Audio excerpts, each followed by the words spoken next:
Domingo 23 de julio hay elecciones en España y una uruguaya se vuelve a presentar como candidata al Senado. Ana María Zurra, congresista que nació en Montevideo en 1952, está radicada en Barcelona desde 1999 y buscará renovar su banca en tierras catalanas. Y hasta allá nos vamos para conversar con ella. Bienvenida a Punto de Encuentro, Ana, ¿cómo te va? Hola, muy bien, muchas gracias, buenos días, acá son buenas tardes. Bueno. Buenas tardes entonces. Buenas tardes. Gracias por atendernos.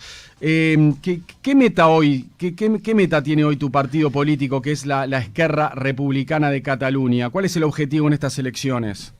Bueno, el objetivo es ganar en Cataluña porque somos los únicos defensores de los trabajadores y de la población, de la ciudadanía de Cataluña, frente a lo que se pueda venir en el Reino de Madrid, ¿no? Somos los únicos que defendemos nuestra tierra aquí. Y Ana, ¿sigue siendo posible hoy, en 2023, la independencia catalana o están un poco resignados con esa consigna? No, a ver, no es cuestión de resignación o no. Cataluña es una nación sin Estado. Siempre cuando hay una nación sin Estado se pide la autodeterminación de ese pueblo. Cataluña es diferente al resto de España, fue invadida por la corona de los Borbones hace 300 años y lo que quieren es su independencia porque son diferentes, hablan una lengua diferente, tienen cultura diferente, es otra cosa. Claro, lo están reclamando hace muchos años esto, incluso hasta con el voto popular también. Pero ¿qué tiene que ocurrir en España para que se cristalice esa independencia, para que sea el Estado catalán? A ver, lo que tiene que ocurrir es en Cataluña que la gente entienda de una vez por todas que hay que luchar todos juntos por la independencia como nación. Y los gobiernos, o sea, primero tener fuerza aquí y segundo que los gobiernos de España entiendan de que somos diferentes y que nuestra gente tendría que decidir ella misma qué futuro quiere, si seguir anexada a ese Estado o hacerse una república independiente. Lo de república, yo creo que hay mucha gente en España que lo acepta porque nadie quiere estar en una monarquía institucional como la que hay ahora. Lo de que nos separemos ahí, o sea, que seamos independientes, eso ya es otro tema, ¿no? Pero bueno, nosotros luchamos por eso porque es nuestro futuro. Toda nación quiere un Estado propio. ¿Y hoy por hoy no tienen mayoría en la ciudadanía catalana o no? Nunca se ha hecho ningún referéndum, más los que hemos hecho nosotros, para contar. Nosotros lo que queremos es contarnos, siempre quisimos contarnos, saber cuánta gente aquí piensa lo mismo. Lo que pasa es que a veces se extrapolan las elecciones. Por ejemplo, ahora vienen unas elecciones a Madrid, ¿no? Al Estado, a las Cortes, como se dice. Y entonces ellos suman los votos de los partidos que son abiertamente independentistas y dicen tienen tanto por ciento. Pero hay gente en Cataluña que vota al Partido Socialista Catalán, que no está por la independencia, pero que es independentista. Claro. O hay gente que vota otros grupos y que son. O hay gente que no vota y son. O sea, nunca se ha hecho el cuento. Cuando dicen son minoría o son mayoría, y yo les digo, ¿y tú cómo sabes? Si nunca nos hemos contado, ni nos han contado nadie. Entonces ahí es donde empieza el primer error, decir que no somos mayoría. Eso no lo sabemos. Ana, por eso pedimos una autodeterminación. Nosotros no queremos hacer algo por la fuerza. Queremos que la gente mayoritariamente en Cataluña decida algo, por eso hay que votar. Sí. Eso es lo que pedimos, que se vote y se cuente. Hoy el líder de tu partido sigue siendo Oriol Junqueras, ¿verdad? ¿Él ha tenido un rol importante en esta campaña? ¿Qué hizo? Bueno, hoy acabo de venir de un input de campaña que hicimos justamente en el lugar más emblemático de Cataluña, que es donde están las 4 torres, que significan las 4 barras de nuestra nación, y por eso la bandera nuestra tiene 4 franjas rojas. Y él estaba ahí, fue el que dio la conferencia de prensa, ¿no? Él sigue siendo presidente, a pesar de que estuvo 4 años preso por habernos permitido votar y luego lo indultaron. Está inhabilitado para presentarse a cualquier cargo, está inhabilitado. Claro, fue indultado, pero está proscripto, no puede ser candidato en las elecciones, ahí va. Claro, exacto. Sí, está inhabilitado, entonces no puede presentarse. Si se presentara pero ganaría lejísimo, eso estamos seguros nosotros, por Ajá. eso le impiden presentarse. Si renovás tu banca en el Senado, ¿por quiénes vas a luchar ahí? Bueno, yo lucho siempre por los trabajadores, por las mujeres, por los trabajadores todos, hombres, mujeres, inmigrantes y autóctonos, ¿no? Porque las leyes para los trabajadores somos una sola clase obrera, no se puede dividir, pero también hay medidas para la inmigración que yo defiendo, que son con respecto a la residencia y a todo lo que la ley de extranjería, que es estatal, por eso hay que ir a Madrid a combatirla, nos impide tener residencia normalmente, como en cualquier país democrático, que después de 3 meses de turista, si tú te quieres quedar, te permiten trabajar y te dan una documentación para que puedas conseguir un trabajo, alquilar una vivienda y abrir una cuenta bancaria. ¿Y cómo hacen ahora, Ana? ¿Cuál es la realidad de las personas que van para Cataluña y que no tienen esa posibilidad y que tienen que trabajar para poder mantenerse? Tienen que esperar 3 años mínimo, digo mínimo porque nunca son 3 años, siempre son más, sin residencia y trabajando en negro, lo cual lo hace presa de los patrones que te pagan cualquier cosa, te echan, no te pagan nada, en fin, estás en una situación muy precaria. Muy precaria. Y para alquilar... 4 años y medio sin papeles, yo. Mirá, 4 años y medio. Yo tuve suerte porque yo en Uruguay era juez de básquetbol. Exacto. Y cuando vine acá asumí esa profesión aquí y fue lo primero que hiciste, ¿no? Lo primero que hiciste en el 99, tu primer trabajo ahí fue ser árbitra de básquetbol. Yo justo más adelante te iba a preguntar sobre eso para recordar un poco, pero volviendo a lo que es la actualidad y las elecciones, ya vamos a hablar un poco de tu vida acá en Uruguay y de tu llegada a España y a Barcelona. Sí. Quiero entender algo del sistema parlamentario español. Este domingo es muy diferente acá. Sí, se van a elegir este domingo 350 cargos de diputados y 208 senadores de los 265 que existen. Entonces la pregunta es, ¿de dónde salen los 57 senadores que no serán elegidos este domingo? Los que no son, es complicado. El Senado es una cámara territorial, no está por encima de los de diputados. Ajá. Por eso lo más importante son diputados, y en diputados por eso están las grandes cabezas de los líderes de los partidos en diputados. Claro, los diputados forman el gobierno, digamos. Es una cámara territorial, es decir, se encarga de discutir ahí todos los temas que tienen que ver con el Estado y los territorios, es decir, las carreteras, los trenes, las rotondas que se hacen, o sea, con todo lo que el dinero va directamente del Estado a infraestructuras de los territorios, Ajá. ¿no? Eso es un tema. Pero además tiene, ahí donde viene la confusión, es una cámara de segunda lectura de las leyes que se hacen en el Congreso. Es decir, una ley se aprueba en el Congreso, pero no queda promulgada hasta que no se discuta en el Senado y se apruebe en el Senado. Y las mayorías son diferentes en el Senado. Porque, por ejemplo, para elegir senadores, ahora nos presentamos en la provincia de Barcelona, que es donde yo me presento. La otra vez eran 42, ahora se presentan 26. De esos 26, solo 4 serán senadores, los que tengan más votos. Y se vota individualmente. Te dan una plancha con los 26 de cada partido. Evidentemente, cada partido envía por correo a la gente en su casa con las 3 cruces en los 3 que propone cada partido, ¿no? Sí. Pero tú puedes elegir 3 de diferentes partidos. Entonces, tú votas a la persona. Cruzado a la persona. Claro. Bien. Claro, que votas a la persona y no importa en qué ubicación la puso el partido, si la puso primero, segundo, tercero. Mirá. Tú pones una cruz aquí, hay gente, por ejemplo, que vota solo mujeres de este partido, mujeres del otro, o yo qué sé, la gente que conoces. Entonces la campaña termina siendo demasiado individual también, ¿no? Cada uno hace la suya en un momento. Bueno, porque te votan a vos. Claro. Y hay gente, por ejemplo, en diputado, que se vota una plancha que de frente no saldría de diputado si fuera así, porque claro, la gente sí. va en la plancha y entra, pero... ¿Y hay muchos latinos?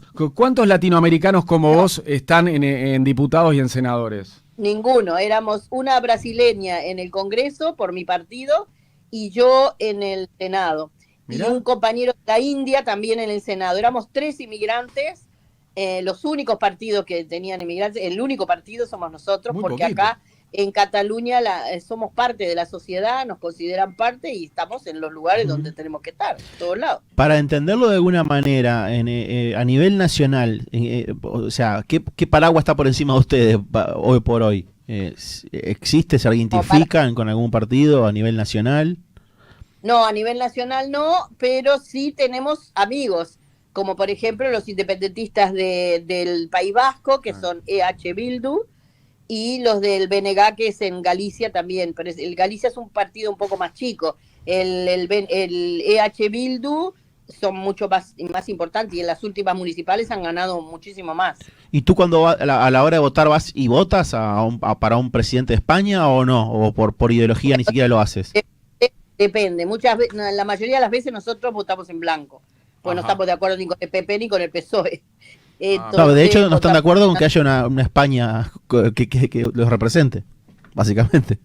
Claro, no, porque después lo importante es que nosotros saquemos muchos diputados y podamos negociar con el que sea, porque antes este país estaba muy acostumbrado a ganar mayoría absoluta, o ganaba el PP o ganaba el PSOE, y gobernaban y hacían lo que querían. Esta, la pasada, fue la primera legislatura en que ninguno de los dos tenía mayoría, y el PSOE tuvo obligación de juntarse con Podemos, pero además de juntarse con Podemos, necesitaba los votos nuestros y de los vascos para poder sacar lo que quisieran.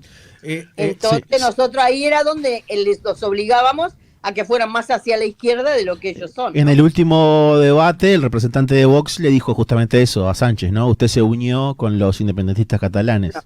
No se unió y ni hizo gobierno con nosotros. Nosotros apoyábamos la medida que estábamos de acuerdo, que es otra cosa. Gobernar y gobernó con Podemos nada más. La responsabilidad del gobierno es de ellos dos. Pero lo acusó de eso. Estamos al gobierno de Sánchez. Nosotros, cada vez que venía una ley, intentábamos que fuera más a la izquierda, si no, no la apoyábamos, y sin nuestros votos no salía. Entonces tenían que ceder en muchas cosas, y han cedido muchas cosas. Nuestros representantes, por ejemplo, estaban en la cárcel por una ley antidemocrática que había en la ley de justicia, que hacía que estuvieran, solamente por haber decidido poner las urnas, que estuvieran presos, por ejemplo. Nosotros hemos sacado la palabra, la sedición, que era una palabra en el Código Penal que te hacía ir preso, y entonces con eso nuestros compañeros hoy están en su casa. A pesar de estar inhabilitados, viven en su casa, no están en la cárcel. Ana, se lo arrancamos al Partido Socialista, si no, no le votábamos ninguna otra ley. Se lo arrancaron al Partido Socialista. Claro. Ana, antes de retroceder en el tiempo y conocer más de tu historia en Uruguay, una sobre actualidad, y te la voy a hacer como si fueses una politóloga, digamos, por más que no lo sos. ¿Quién es, de los candidatos a presidente del gobierno, quién es el gran favorito este domingo? Mira, yo no creo mucho en las encuestas, porque las encuestas las hacen politizadas, o sea, según quien paga la encuesta es la que sale. Pueden salir dos, o el del PP o el del PSOE, como siempre. Esos dos son los partidos mayoritarios, pero son mayoritarios también, por ejemplo, en el Senado, porque los votos, por ejemplo, a mí me tiene que votar muchísima gente en Barcelona. Yo he sacado 711.000 votos la vez pasada, que es mucho voto. Hay senadores hay lugares que en la provincia no hay 700.000 votantes, hay 100.000 votantes, o sea que el que sale senador ahí, los 4 que salgan de ahí, van a tener mucho menos votos que yo, por ejemplo, que salí segunda en la provincia con 711.000. Entonces es una ley electoral que está muy mal hecha. Lo mismo los diputados. Nosotros tenemos tantos diputados por Cataluña, y como somos un partido que solo se presenta en Cataluña, no podemos llegar hasta un máximo de diputados. Que el PP y el PSOE, por ejemplo, sacan en lugares que no hay nada, y tienen por lo menos 20 diputados cada uno, que son gratis, digamos, sin voto. Porque no es por cantidad de gente como en nuestro país eso, por eso ahí también es diferente. No es que seamos menores, sino que nuestros diputados tienen mucho más votos que otros diputados. A nivel nacional igual ninguno va a alcanzar la mayoría para formar gobierno, por lo que se está diciendo. La electoral está hecha para que ganen PP o PSOE. Pero van a tener que unirse, o con Sumar del lado del PSOE, o con Vox del lado del PP. Absoluta. Los dos van a tener que elegir con quién gobernar, o a quién pedirles el voto. Vos podés pedir el voto, que se abstengan, por ejemplo, en la elección y ellos ganen, o formar parte del gobierno. Son dos formas de cómo se lleve esa negociación, ¿no? Eso quiere decir que... Perdón, pero eso quiere decir que el presidente no sale el domingo, entonces. ¿Va a ser el lunes o martes? No, nunca sale el domingo, Por eso, nunca sí, sale sí. el domingo. Bien. Porque los presidentes no lo elige la gente no vota a un presidente, Claro. la gente vota a una lista de diputados. Ahí va. Luego los diputados se juntan y la primera reunión va a ser el 16 de agosto, se juntan para votar en primera instancia, entonces cada uno ahí vota el suyo. Pero ¿vale? sí, vamos a saber las mayorías ahí.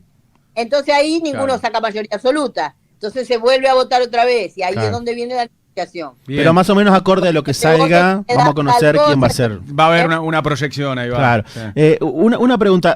Sumar hoy, que está supuestamente más a la izquierda que el PSOE, dentro de Sumar, Unidas Podemos, todo aquello que aquel movimiento de Iglesia, ¿quedó dentro o está por fuera?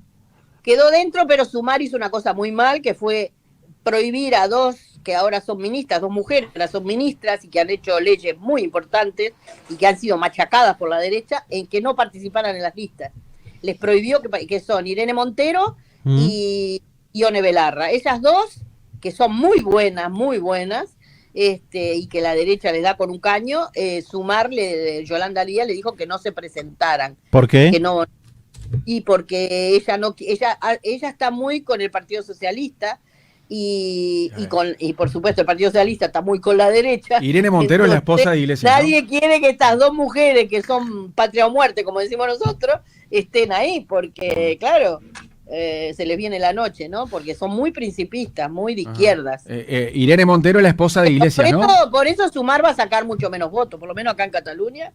Va a Bien. sacar menos votos por esa cuestión, ¿no? Porque la gente las quiere a ellas dos. Son buenas. No, disculpame que no me escuché, quería confirmar. ¿Irene Sí. Montero es la que es esposa de Iglesias? Sí. Sí, pero es una mujer y vale por lo que vale. No, ella. no, lo tengo Es claro. mucho mejor que Pablo Iglesias. No. Por eso yo no digo es la esposa, no. Pablo Iglesias es el marido de ella. Ok, pero para vos, claro, pero está bien, pero pregunto, pero Irene Montero se hizo conocida en la política cuando era, yo no sé ni siquiera si sigue siendo la esposa de Iglesias, pero se hizo conocida en la política en su momento por ser esposa de Iglesias, ¿verdad? ¿O no? ¿O ya de antes era una... Por lo que valía ella, porque era una dirigente estudiantil, dirigente de las juventudes, y cuando llegó al Congreso, que fue la primera vez que yo fui al Congreso, ella también entró y Pablo también, ella era 10.000 veces mejor que Pablo Iglesias. Mirá. Lo que pasa que la prensa le hacía notas a él, pero en los discursos ella le daba 10.000 vueltas. Ajá. Bueno, vamos a retroceder un poco en el tiempo, vamos a tu adolescencia y tu juventud, ahí a fines de los 60 y principios de los 70. ¿Qué recordás, Ana, de tu paso por el Movimiento de Liberación Nacional, por el MLN acá en Uruguay? Bueno, yo desde antes, incluso desde el año 68, estaba en el liceo y me movía con los estudiantes. Fui dirigente estudiantil del Liceo Rodó y estuve en la creación del Frente Estudiantil Revolucionario, que se creó entre el 68 y el 69. Entonces ahí luchábamos por el boleto, empezamos, después vino la movilización del 69, donde unió a obreros y a estudiantes.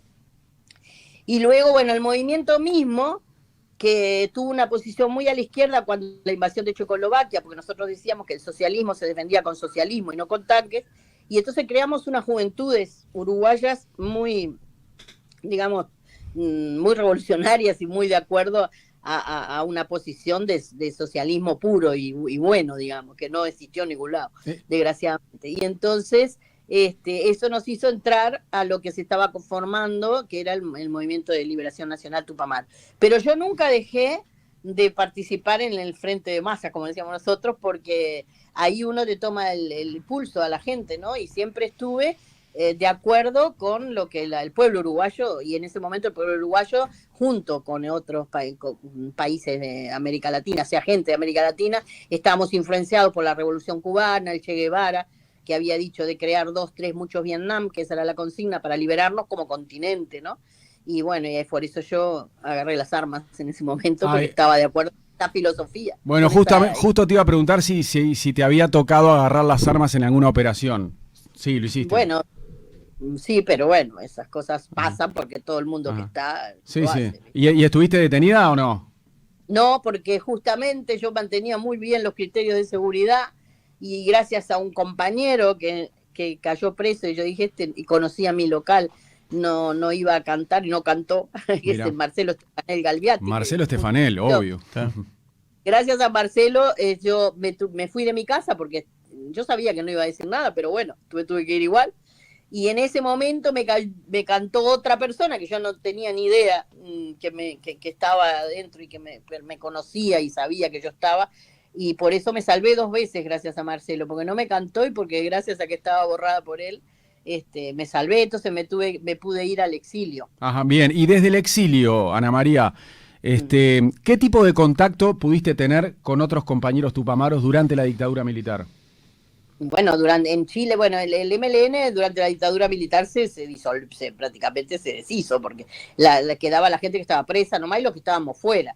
Y de ahí fuera, cuando llegamos, por ejemplo, a Chile, mucha gente decía, ¿Chile fue el primer lugar a donde ir. fuiste, Ana?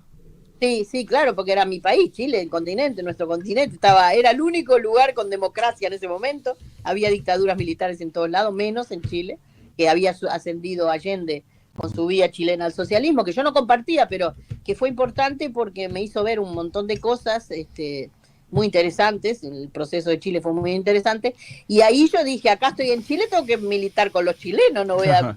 Pero mantenías contacto, mantenías contacto por carta o por teléfono con otros tupamaros uruguayos. No, incluso militaba ahí también, sí.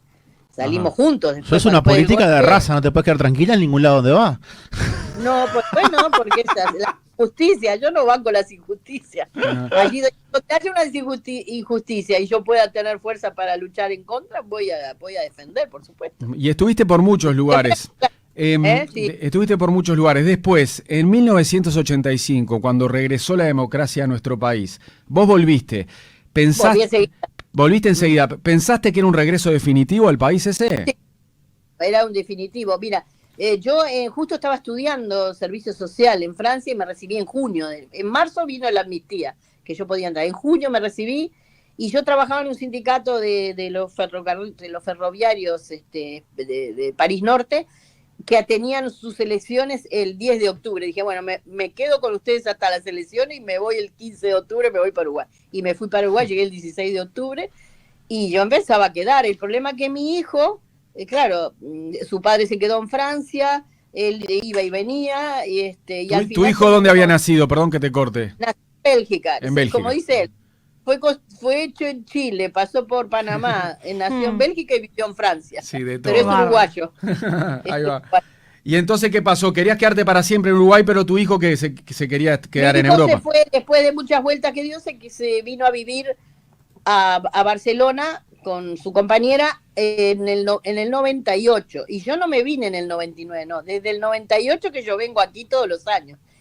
Pero recién me vine a residir en el 2005, porque bien. El 2004 me nació mi nieto. Yo a mi hijo lo venía a ver todos los años. Me cogía mis vacaciones allí en Uruguay, que trabajaba en el Liceo Francés, y todo enero teníamos licencia. Yo venía una semanita antes por las fiestas y me quedaba todo el mes de enero con mi hijo y me volvía. Pero cuando me nació mi nieto dije, yo no puedo, este niño no puede pasar sin abuelos. Exacto.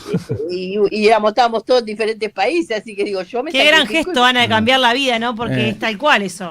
Y Ana... Y sin papeles, nada, porque nada. ¿No? Y ahí 4 años. Si yo me revolví en cualquier lugar... Llegaste también. sin papel, pero antes de tu llegada a Barcelona, en los años de democracia que estuviste acá, ¿no? En Uruguay, a partir del 85, toda esa parte final del siglo XX, ¿hiciste política partidaria por el Frente Amplio acá? Hice política, sí, pero de base, porque me vinieron a buscar para ser diputada del MPP, pero yo no, porque éramos a ser los más votados, sobre todo cuando estaba Mujica, pero no teníamos mucha organización, pero yo no, porque yo no pensaba que por ese lado íbamos a hacer muchas cosas.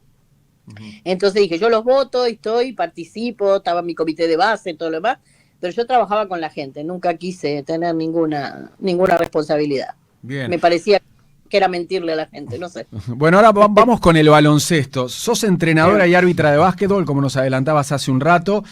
¿Cuál de las dos funciones te gusta más? ¿Dirigir o arbitrar? Bueno, las dos me gustan, pero yo el origen fue que cuando yo volví a Uruguay, yo jugué siempre al básquetbol desde Uruguay, que juega al básquetbol, me encanta, es un deporte precioso. ¿Dónde jugabas?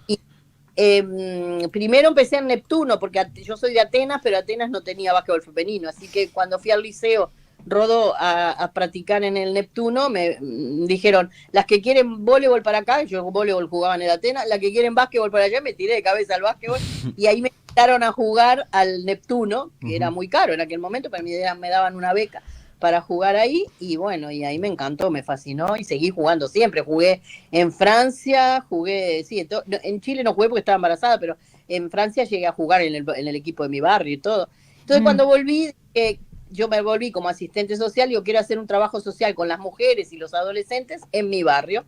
Y entonces me dijeron, bueno, venía a hacer voleibol. No, yo hago básquetbol. Y ahí pude hacer que la Atenas tuviera básquetbol femenino y mi ficha terminó en el Atenas como yo quería. Además laburaste por esos tiempos... Perdón. Mira, yo digo, tengo que hacer un curso de entrenador, pero no se abría porque el último año de la dictadura no había terminado y lo tenían que terminar. Entonces me hicieron un curso de árbitro en la Federación de Básquetbol. Y bueno, voy a aprender las reglas. Digo, todo entrenador tiene que conocer las reglas. Sí. Y usa yo, porque la mayoría no lo conoce. Pero bueno, me fui. ¿Y qué pasó? Me pongo a hacer las cosas y me gustó, ¿no? Pero bueno, nos daban partidos de las formativas, todo bien. Pero cuando vinieron los partidos de hombre, a mí no me daban porque era mujer. Y entonces me enfadé muchísimo. Y digo, ¿cómo? A ver, o me hacen un papel diciendo que por ser mujer yo no puedo arbitrar y les hacía un juicio que mamá mía, o me dejan, ¿viste? Entonces me dejaron, sí, pero me mandaron la primera semana a hacer reserva de tercera y reserva de cuarta a cualquier parte de Montevideo, en el Agapito, en donde el diablo... Los lugares más lejanos. Abandonara. ¿Fuiste la primera árbitra mujer de básquetbol entonces, en Uruguay? No fui la primera, ya había una, María, y nosotros éramos un grupo de 4 que estábamos juntos, dijimos, mira, nos quieren que nos vayamos, no hay que irse, ahora hay que quedarse. Y me quedé. Entonces, ¿qué pasó? Debe ser bravo, Ana, porque meter resistencia está en el básquetbol, ¿eh? el machismo, ¿sabes lo que me gritaban? Anda a lavar los platos. Claro, ay, qué horror, qué horror. Era un clásico. Pero es que no era un insulto lavar los platos. Obvio, claro, pero era el típico grito a una árbitra mujer por aquellos tiempos. Sí, pero entonces a mí yo me reía porque decía, esto les molesta porque yo te estoy ocupando un lugar que es de ellos. Sí, sí. Entonces digo, yo que no es de ellos, es de todos. Claro. Claro. Entonces, me acuerdo en una cancha una vez cuando me dicen, andá a lavar los platos, justo en un tiempo yo quedaba, viste que en el básquetbol quedás con el público atrás, bueno, sí. Y entonces me doy vuelta con mucha educación, le digo, mire, disculpe señor, pero en mi casa los platos los lava mi marido, y me di vuelta, bueno, le hicieron chistes. Claro, la gente se caga de la risa. Gracias a eso que haces vos, terminan bardeando al hincha que te gritó. Claro, exacto, que se dan cuenta que el que está mal es la persona que lo dice. Divino. Escuchá una cosa también sobre tu trabajo acá en Uruguay cuando retornaste. Durante un tiempo te desempeñaste como secretaria o como directora en el Liceo Francés, ¿verdad? Secretaria de secundaria, sí. Ahí va. Sí. Ahí había...